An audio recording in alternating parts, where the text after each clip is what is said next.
Many of us will have known moments in our lives or in the lives of those around us when hope feels like it slipped through our fingers.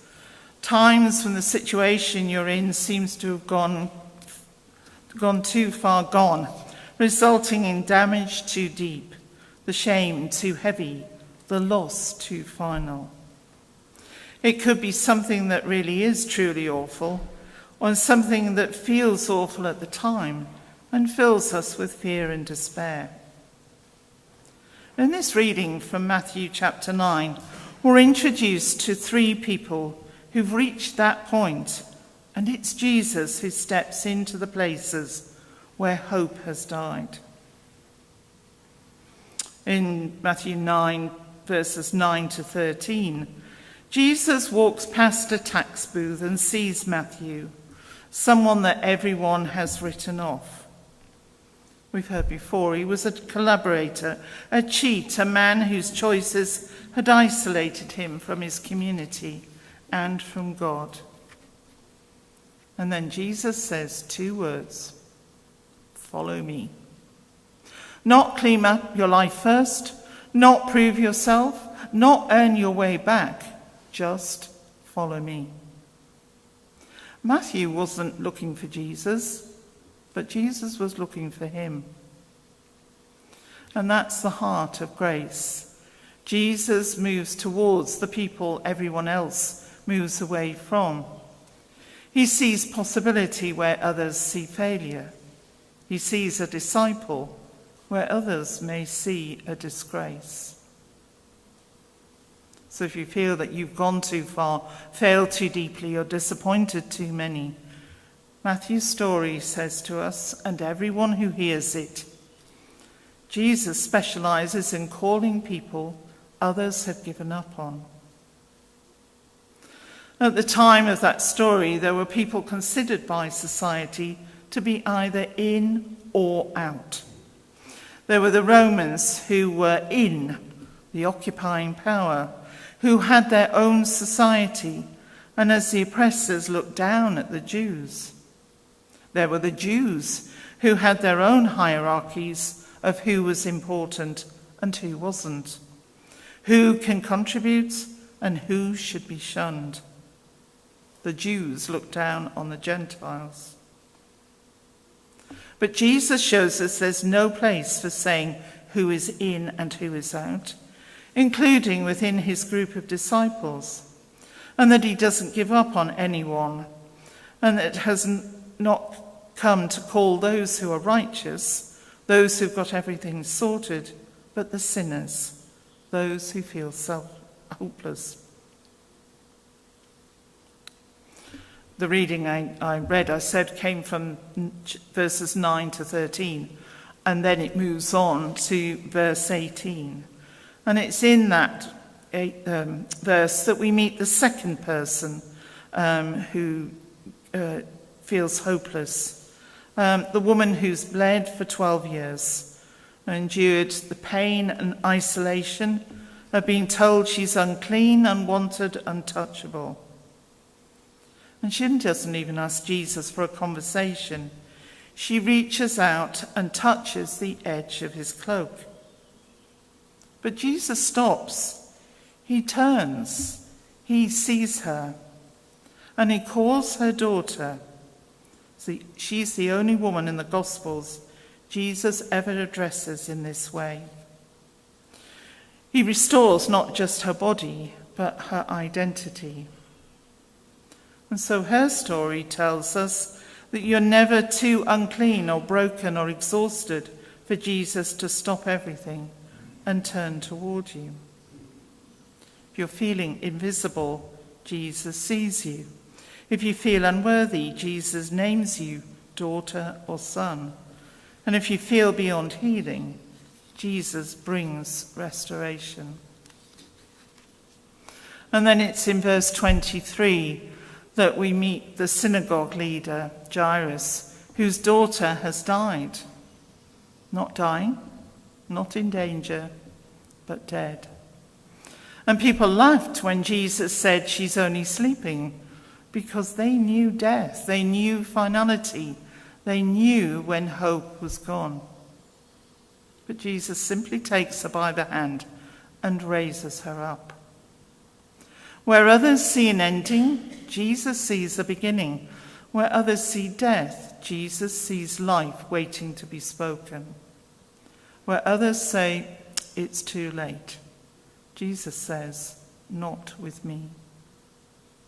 So in those 13 verses of Matthew 9, we find these three hopeless situations. Some would say Matthew the tax collector was morally hopeless, the bleeding woman physically and socially hopeless, Jairus' daughter literally hopeless. But Jesus steps into each one.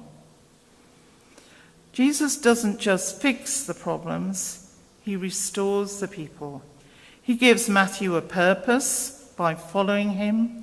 He gives the woman dignity by restoring her health, and he gives the girl life. So wherever Jesus goes, hopelessness loses its grip. And as we look around our world today, it looks like there is so much hopelessness in the places of war and conflict, in the lives of those who've got no homes or food, who escape in small boats because of the awful situations they find themselves in, those without work, those whose children are being killed by other children because of fear and hatred. But if we look and listen carefully, we see signs of hope and transformation. And the stories that we've heard from the Bible remind us that there's no situation Jesus cannot transform, no person that he can't restore, and no story that he can't rewrite. In his actions and words, Jesus was saying then, and the same is true for us today, if you feel like Matthew, burdened by your past, Jesus calls you. If you feel like the woman, Jesus sees you. If you feel like Jairus, facing something that feels final, Jesus walks with you. Hope is not a feeling, it's a person. It has a name. Hope's name is Jesus. I wonder if that's something you need to hear today. Matthew 9 shows us a Saviour who steps into the darkest corners of human experience and brings light and life and restoration. He doesn't wait for us to be worthy. He doesn't require us to be strong. He simply asks us to trust him. Because with Jesus, no one is beyond hope. When the Pharisees saw who Jesus was hanging out with, Jesus' response was, if you're well, you don't need a doctor. I came only to seek and save the sick. It's almost a little parable. Jesus says to his critics, in effect, you're all insiders, saved among the elect. You're already in. You don't need an invitation. Jesus invites us to examine our relationship with him and ask the question, have we allowed Jesus into our lives to change us each day as we grow in faith? Jesus calls us not to stand at the gate and keep out those we disapprove of, but to welcome everyone in, whoever they may be, to recognize all who are in need and open eyes to who they really are, who's sitting here in deep need. We don't always know, but need to be open and to help and show Christ's love and boundary-crossing compassion. And we need to know that none of us are beyond hope. Christ is always there to draw us back. Amen. At our 10:45 service, which is a Connect, Create and Celebrate, we're going to be baptising George. Some of you will know George. He's 7 and been around with his mum and dad, Sophie and Graham, for quite a long while. So we shook hands on the fact that he was going to be baptised today, on Easter Day, when he came and said, Sally, I want to be baptized. So that's going to happen. Because it's a Connect, Create and Celebrate, there's coffee available for you to stay, and as others come. So please do stay and have some chat with each other. That Sarah mentioned about confirmation. Next Sunday at 5 o'clock, I think it's now 17 people from across the deanery are going to be confirmed by Bishop Dave. So please be praying for them. Christina, who's part of our 1045 congregation, and Zerka, who you know, Jack's wife, are being confirmed as part from our congregation. You're very welcome to come, and if anybody's able to help us steward a little bit, we'd be grateful. But please be praying for all of those people who are being confirmed. Lots of good news. Thank you to Jeanette and others who organised the Christian Aid collection. And I'm quickly scrolling through. The envelopes that came back into Just with gift aid totalled 2,772. So thank you if you delivered. Thank you if you contributed. It's with David's work, his cycle ride and everything, a huge amount going from our community to Christian Aid. And we did get a final total of about 22,000 profit from the Arts Festival. So that's quite amazing. And again, thank you.